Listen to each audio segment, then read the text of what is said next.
Bakwethu ukudibana njalo kuhlelo lwethu lamaviki wonke buza iBhayibheli likuphendule. Olamukela ngenjabulo umfundisi uS Ndlovu.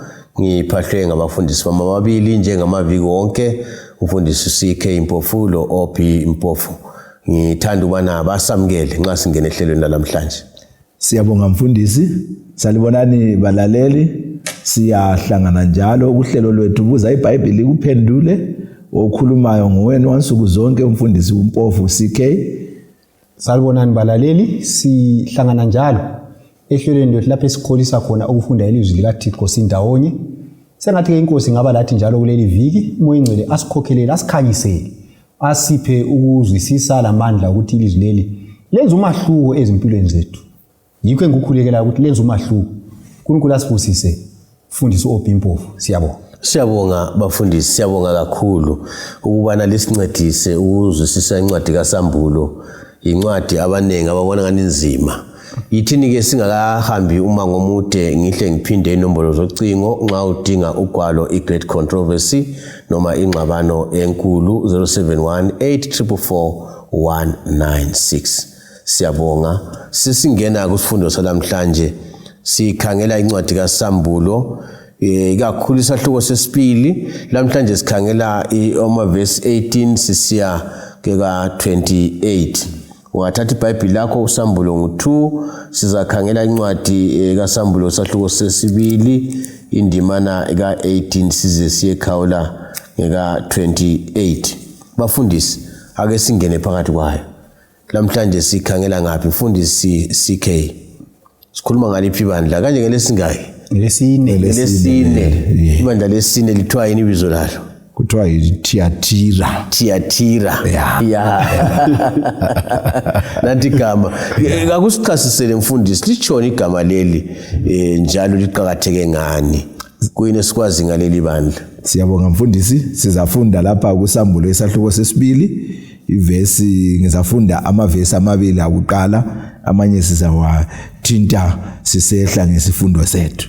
Sambulo ngo2 ivesi ngelika 18 ithi yona ke la kuso isithunywa sebandla eliseThyatira loba uthi nanku akutshoyo indodana kaNkulunkulu elamehlo anjengamalangabi omlilo lenyawo zayo ezifana lethusi elikhazimulayo.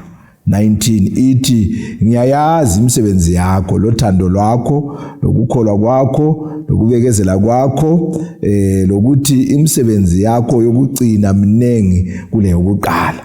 Leli libandla lesine esingena kulo mfundisi wami. Ngoba ke sichila ukuthi la kuqala laphana sithethina ngeleEfesus esithethina laqala ngesikhathi sika Jesu kwafika ngo100 AD.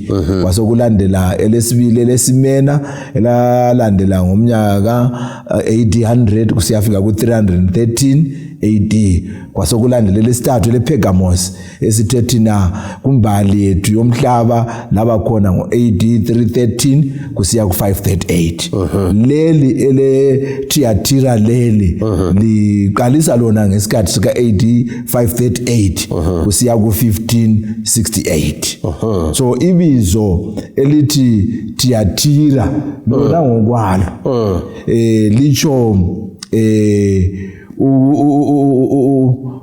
ngesikhiwa bathi sacrifice of contrition.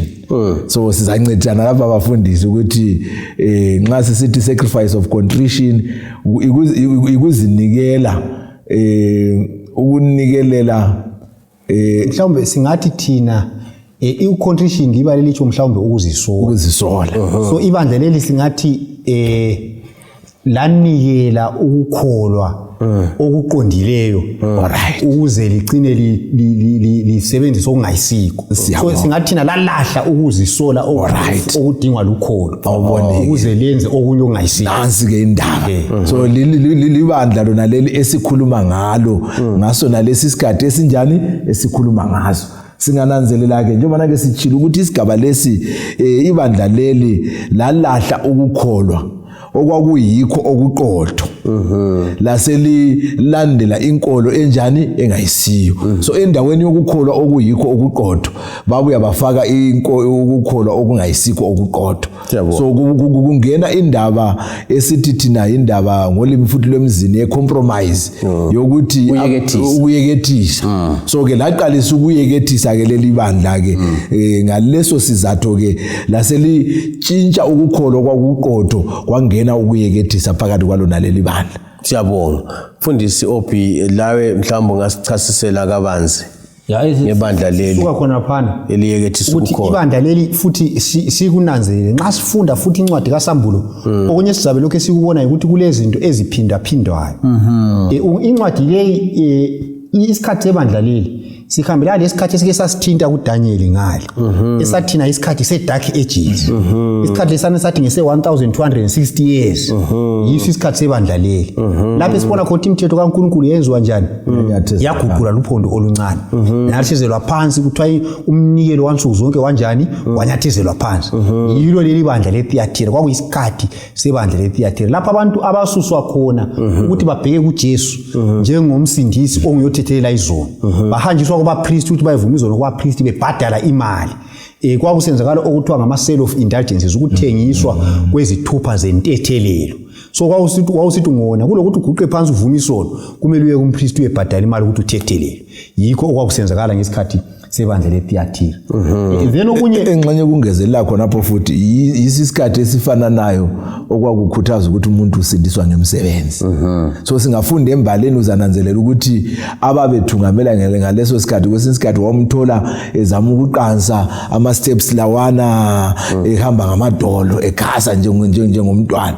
Abanye bethatha amahuka bezihuka ngawo, abanye benyathela phezulu kwelokuzeni kwembodlela ezifileyo. Abantu babefundiswa ukuthi basuke ekubhekeni kuJesu bakhangele ukusindisweni ngemsebenzi. Siyabonga. Ngibona umfundisi bese suggest phambili kancane. Idolobha leli ukuthiwa idolobha leThyatira leli. Lokho sikhumbula ukuthi amadolobha la lokho esikhuluma ngawo nje. La lisendaweni emqoka kakhulu. La lisendaweni lapho kuhlangana khona izigodi ezimbili. So la lingathi idolobha eliyinziki yamabhizimusi futhi. Kwakubuya abantu abathengisayo abaningi. Mfisa ukuthi ngabe siyananzelela ukuthi amabandla lawa abapostoli bewasungula bayafaka endaweni ezi strategic ngakubeka ngaleyo ndlela babe senze ukuthi ivangeli lifinyelele abantu ezilabantu. So leli dolobha la lisezigodini okuhlangana khona indlela ezimbili. Kwabuya abantu bezothengisela nabanengi. Kulo mama okuthiwa nguLydia esihlangana la eBhayibhelini wahlangana loPaul edolobheni lasePhilippi. Umama lo kuthiwa nguLydia wayethengisa idayi ebomvu, impahla zedayi ebomvu. Impahla lezi zazilungiswa khona apha eThyatira. Babesazakala ngokulungisa impahla ezidaywe ngekhala ebomvu lephepha. Ibhizinesi yayilamandla kakhulu yona le. So uLydia wayengomunye wabantu ababesenza khonoko esihlangana la eBhayibhelini. Then edolobheni leli njalo kwakule tempeli okuthiwa yitempeli lika Apollo. uApollo babemuthi nguNkulunkulu welanga, the sun god. Lakhiwa lapha. Then edolobheni leli futhi okuqhathekile okungathi kuyakhulunywa lapha encwadini kaSambulo kwakule altare. Altare leli lalinikelwe kuNkulunkulu wesifazana. Lalinikelwe uNkulunkulu wesifazana. uNkulunkulu wesifazana nguye ke lapha okungathi kuthiwa nguJezebeli. Oqanjwa njengoJezebeli ngenxa yani ngoba kwakulomama etempelini leli okule altare leli. Umama lo kuthiwa waye efundisa amantombazana ubufebe. Yikho lapha kukhulunywa ukuthi kulo umuntu okuthiwa nguJezebeli. Sizayithinta indaba kaJezebeli nxa sisiya phambili sikhuluma ngensolo yebandla leThyatira. Kodwa sifisa ukuthi sithinte ukuthi kwakule tempeli kaApollo lapho kwakulomama owesifazana etempelini owayebonakala njengoNkulunkulu ongumama okuthiwa nguGoddess. Umama lo abantwana babi amankazana ayehamba kwampa ebafundisa ubufebe. Nguye ukukhulunywa ngaye lapha njengoJezebeli. Mfundisi CK kuyini lapha ke inkosi ekuncomayo leli bandla nje lanxa kulabo Jezebeli phakathi kukhona nokunconywa lapho sincedise khonapho. Kukhona mfundisi wami sizafunda ivesi ngelika 19. Ithi yona ke ngiyayazi imisebenzi yakho lothando lwakho lokukholwa lokubekezela kwakho lokuthi imisebenzi yakho yokugcina minengi kule yokuqala. Ngamanye amazwi phezulu kwalokho okunye sikuthintileyo ukuthi kwaba khona izinto abazamukelayo zangena ezazingekho kodwa ke kuya kwesikhathi ibandla leli latshengisa ukusebenza ngamandla ukuthi kube lo tshintsho. Yiso isikhathi lapho kwaqala khona isikhathi senguquko esithi i-reformation. Kulapho kwavuka khona amadoda amelana lemfundiso ezazingayisizo abanjengabo Luther, abanjengabo Zwingli, oKnox, oCalvin bavela ngaleso sikhathi. So ke yikho ke ukunconywa esikuthola lapha ke uzananzela ukuthi lo thando landlela abasebekhuthele ngayo ukuthi balungise okwakuphambana ke base bekwenza ngokuzimisela la kanye yiso isikhathi futhi esathi lanxa kwakuyisikhathi sedark ages sase singani sesiye emaphethelweni kulapho kwaqalisa khona ukuthi kube khona ukukhanya kwevangeli leqiniso eliyeme elibhekisa abantu kuJesu. Umfundisi ophi indaba yensolo kwayithinta siyini ukusola kuleli ngakugcizelela kwampana nisukela kumfundisi uCK kulomuca lapho othi ususenza okuningi kula uqala kugcizelela kwampana ukukhulunywa ngumfundisi ukuthi ibandla leli lanxa laqalisa kubi kodwa imisebenzi yabo eyekucineni reformation yayingcono kule yakuqala. So imisebenzi yokucina leyo sokukhulunywa ngereformation ukuthi no ibandla leli lanyathezela amaqiniso phansi kodwa kwaba labantu ekucineni sokusiyaphela isikhathi sona lesi abathi hayi into lezazikho eBhayibhelini thina sifuna ukuthi silandele okuseBhayibhelini oLuther abatshumayela ngevangeli lokuthi umuntu uziniswa ngomusa ngokukholwa kusiya khona le labanye. So yikho kuthiwa imisebenzi yokucina mihle kumbe mnengi kule yakuqala okusolwayo lapha ke mfundisi kwakuthinta ngoJezebel. Siyabonga ngiqalisela kuverse 20 lapha ithi yona kodwa ke ngilale insolo ngawe uyambekezelela owesifazana lwana uJezebeli ozibiza ngokuthi ngumprofetikazi ngemfundiso yakhe udukisela izinceku zami ekuxhwaleni kobufebe lekudleni ukudla okunikelwe ezithombeni. Ngimnike isikhathi ukuba aphenduke ekuxhwaleni kwakhe kodwa akafuni ngakho ke ngizamphosela phezulu kombheda wokuhlupheka njalo labo afeba labo ngizabenza bahlupheke kakhulu ngaphandle kokuba baphenduke ezindleleni zakhe. Abantwana bakhe ngizabachaya bafe ngakho amabandla wonke azakwazi ukuthi mina nginguye ohlola izinhliziyo lezingqondo njalo ngizavuza omunye lomunye wenu mayelana lemisebenzi yakhe.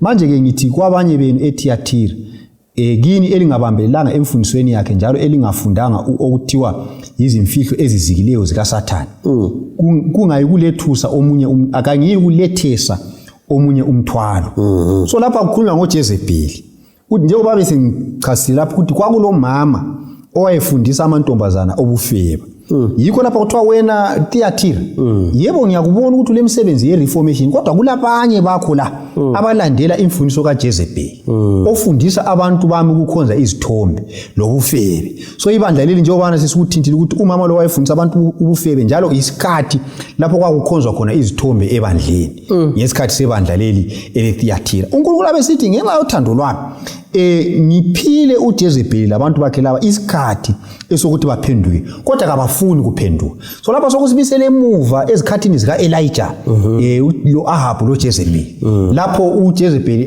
lapho Ahab athatha khona umfazi wezizweni uJezebeli wadonsela uIsrayeli ekuhlamukeni. Siyakhumbula ukuthi lapha kwaba lesikhathi lapho kwagcina sokusiba lendlala kungani izulu for about 3.5 years esikhathi sika Jezebeli. So isikhathi esifanayo lapho ukuthi kwaba lendlala yelizwi ngoba abantu bafihlelwa iBhayibheli abantu babengasatholi iBhayibheli ezandleni zabo babengasavunyelwa ukuthi bazibalele iBhayibheli ngesikhathi sona lesi. Kodwa uNkulunkulu uthi yena uJezebeli ngimncengile ngamnika isikhathi sokuthi aphenduke kodwa akafuni kuphenduka. Ngaleso sizathu ngizamphosela phezulu kombheda wokuhlupheka njalo laba afeba la ngizabenza bahlupheke kakhulu ngaphandle kokuba baphenduke ezindleleni zabo. So uNkulunkulu lapho sekukhuluma ukuthi uJezebeli nxa engaphendukanga ngizamyangisa labantu abafuna ukulandela imfundiso yakhe ngizabayangisa ngibenze bahlupheke kodwa nxa bengaphenduka ngizabaxolela. Ibisithi yona labantwana bakhe ngizabachaya bafe. Abantwana bakaJezebeli lapha sokukhulunywa ngabantu ababelandela imfundiso ezingayisizo. Bonke abantu abavuma ukulandela imfundiso lezi ezingayisizo uNkulunkulu uthi ngizabajezisa ukuze abantu bonke babekwazi ukuthi mina ngiyahlulela umuntu ngokusenhlizweni yakhe. So uNkulunkulu lapha uveza ukwahlulela okunzima kuJezebeli nxa engaphendukanga ngenxa yani ngoba ibandla leli eLithiatira ngesikhathi salo kwanyathezelwa phansi amaqiniso eBhayibheli kwaba lezono ezesabekayo ethempelini. Mfundisi, ungakadluli khona kungenzakala yini ukuthi emabandleni silabo abanye uJezebeli? Kungenzakala. Engicela kathi sebebaningi kula kuqala.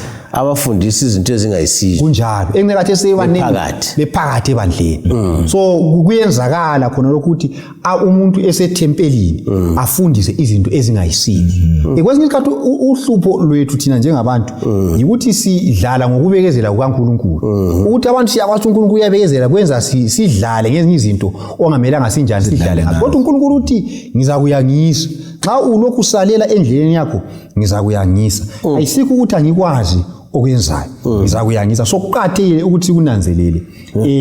Ngibona futhi uverse 24 uqhakathekile. Uthi yena manje ke ngithi kwabanye benu eThiatira kini elingabambelelanga emfundisweni yakhe njalo lingafundanga okuthiwa izimfihlo ezizikileyo zikaSathane.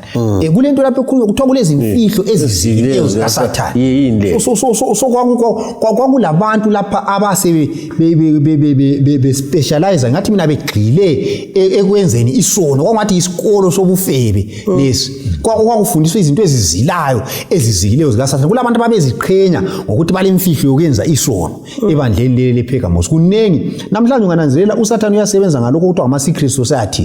Ukuthi abantu babe lezi imfihlo zokona ukuthi babe lendlela zabo babe lamakhodi babe lendlela abakhuluma ngayo ongeke wayizwa babe lemfanelo imfundiso kodwa the deep things of Satan. Yes yisho njalo ngesikhiwo it is the deep things of Satan. Kodwa engubongayo ukuthi loba kunjalo babe khona abangazange bavume ukufunda into ezizikileyo ezikaSathane eThiatira. Ungathi uyakulonda kuhle uzathola ukuthi kumabandla wonke kungaze kuthiwe libandla elisesigodlweni sikaSathane iPergamos kuthiwe libandla elilento ezizikileyo zikaSathane baba khona abayinsali abalayo ukufunda into ezingayisizo bebambelele uNkulunkulu. Siyabonga mfundisi CK uphiwa sixwayiso bani lapha eThiatira isixwayiso bani siphiwa leli bandla? Ngiyabonga mfundisi ngizaqalisela evesini ngelika 24 kusahluko sesibili khona phana bese ngihlanganisa le verse ngelika 25.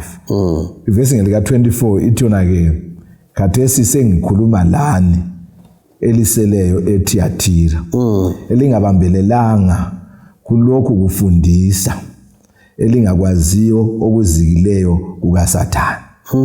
Kangilethwesi omunye umthwalo kubambisiseni lokho elilakho ngize ngifike.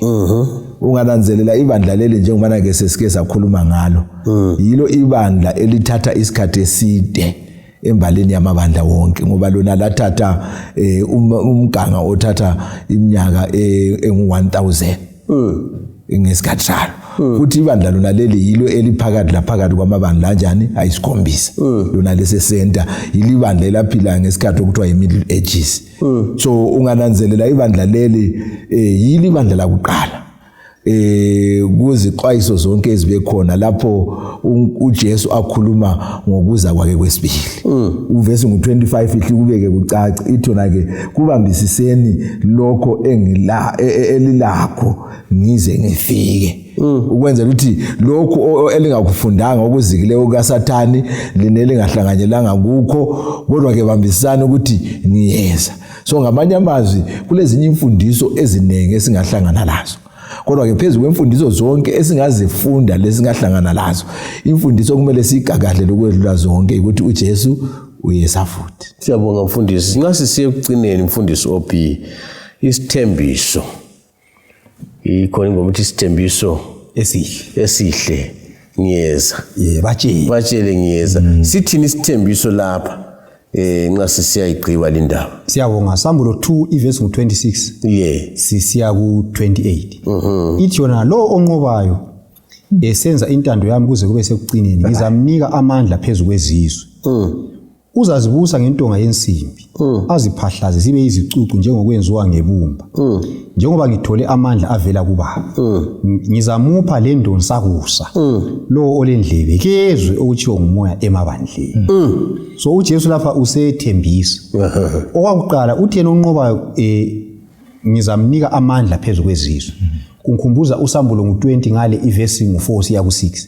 iBhayibheli iyasitshela ukuthi ikakhulu verse ngu6 uthi yena ubusiswe njalo ungcwele oza kuba lesabelo ekuvukeni kwakuqala.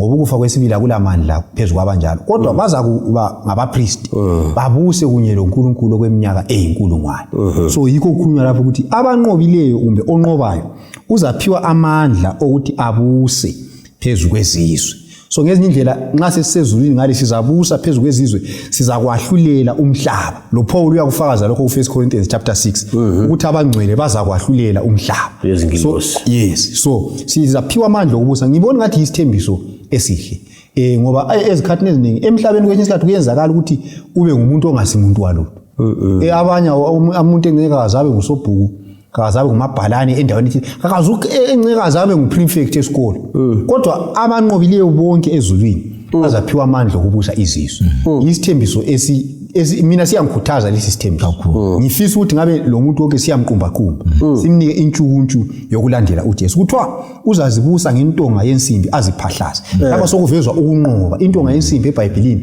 iveza amandla okubusa amandla okunqoba izizwe zonke so iBhayibheli iyasitshela lapho ukuthi bonke abanqobayo baza kubusa ngentonga yensimbi sithi baza kuba lamandla phezulu kwezizwe zonke bazangena embusweni kaJesu okhulunywa futhi uDaniel 2 ngali verse 44 lo 45 okuthiwa uzadiliza yonke imibuso uzaphahlaza imibuso yonke ibe yizicucu wona ube yintaba enkulu egcwala umhlaba wonke yikho okukhulunywa lapho ukuthi umbuso lo uyaphahlaza zonke izizwe ube sugcwala umhlaba wonke kawuyi kuphela uJesu abesithi njengoba ngaphiwa amandla ngubaba amandla la engaphiwayo ngizawabelana lawe unganqoba bese sibusa ndawonye yikho kuyakwenzakala sisezulwini sizakubusa kunye loJesu abesisithi yena ngizamupha lendonsakusa yini le inkanyezi yokusa the morning star inkanyezi yokusa ingumfuziselo wokukhanya kwa amanye amaBhayibheli athi yena uJesu uyindonsakusa is the morning star so lapha kukhulunywa ukuthi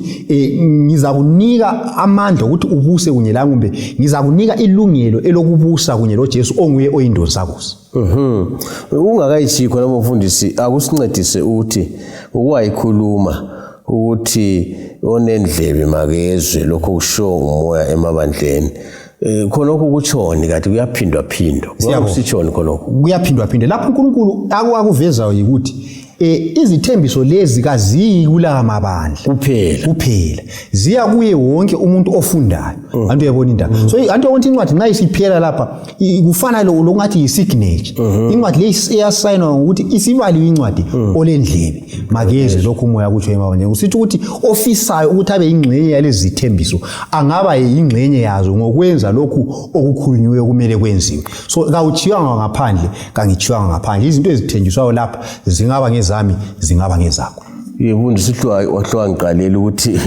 ngoba kuthi ukhona ongalandlebe sikhe nxa kukhona olendlebe kuthi ukhona ongalandlebe kuthi ukhona kodwa ke antu yabe lendlebe ezibonakalayo kodwa angezwa lokho kuchiwo yabe senga kumbe ayezwe angasakwenzi ngibona umcabango yona ukuthi khona nxa usizwa kumele wenze kumele ukuthi nxa into uyizwile ngumcabango weSebheru ikuyenza nxa ungayenzanga kawuzwa even kaDilaleli umuntu ekhuluma nxa umuntu ekhulumile wathi yenza lokho kumbe ungenzi lokho wena wasuka wahamba bekubuza ukuthi uzweni uthi ngizwile ukuthiwa yenza lokho kodwa wena lokho usenza into le ukuthi ungayenzi ukuthi awuzwanga awulandlebe ukuzwa ikwenza yikho kuthiwa inguquko ivangeli kumele lethe inguquko ezimpilweni zethu nxa sisiya ekucineni bafundisi ngendaba le ebandla leThyatira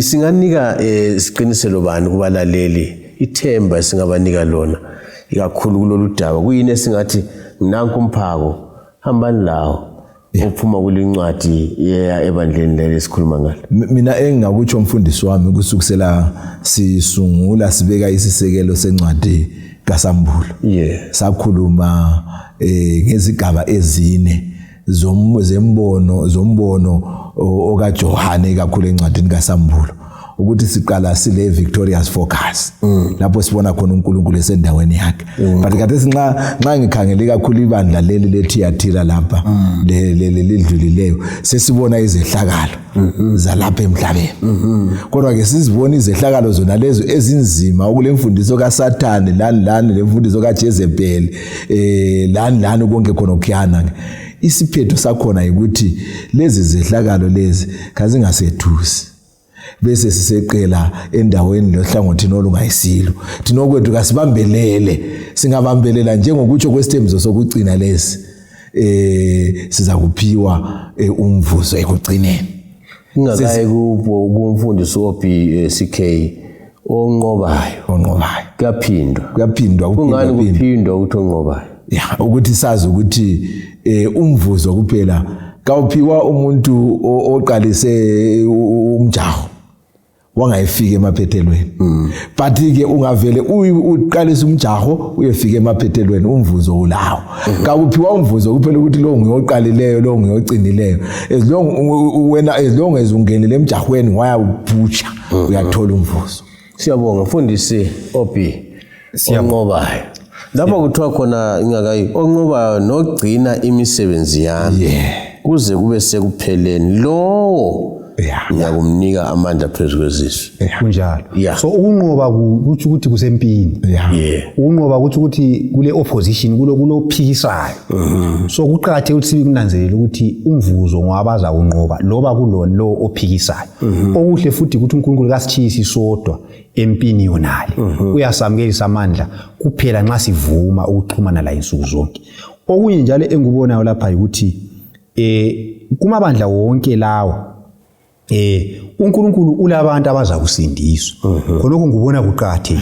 Ngoba kuthi kuzizukulwane zonke bakhona abaza kusindiswa. Kodwa umbuzo omkhulu ukuthi yimi kumbe yimi itsho njalo enye ingoma kumbe nguwe kumbe yimi. Omunye uzangena ngamasango kumbe nguwe kumbe yimi. Umthandazo wami ukuthi kube yimi kube nguwe. Kakula umuntu ovalelwe phandle.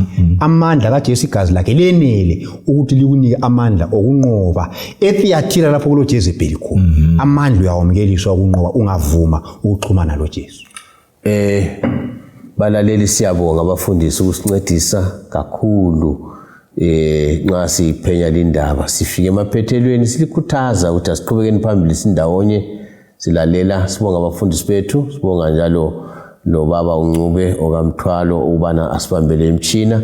Sithemba ubana siza kubhekana njalo ukuvikeliza lokho sifunda incwadi kaSambulo sikholwa ukuthi liyaphathiseka ngemakhaya.